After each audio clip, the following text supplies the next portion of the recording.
बापा कौन कहूलु कि बापा आज्ञा हाँ सकाଳେ मते 50 टଙ୍କା ଦେଇଥିଲି हाँ କହିଥିଲେ ମିଶି ଦିଦି ଟିକେ ନାଣ୍ଡି ବଗୁଲି ପକେଇ ପିଇବୁ हाँ ପେଟ ଥଣ୍ଡା ରହିବ ସେଇଟାକୁ 25 ଟଙ୍କା ପିଇଥିଲି हाँ हाँ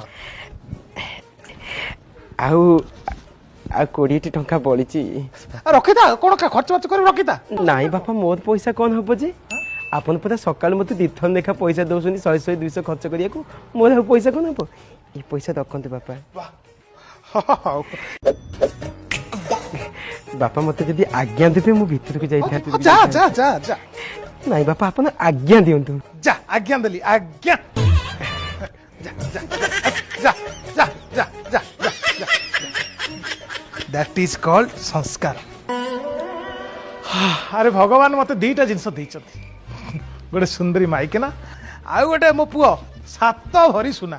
अरे लालचंद्र ज्वेलरी आनियो ता देरे खाद देबो किंतु माइक्रोस्कोप पकई देखिबो मो स्त्री आ पिला देहरे खाद नाही।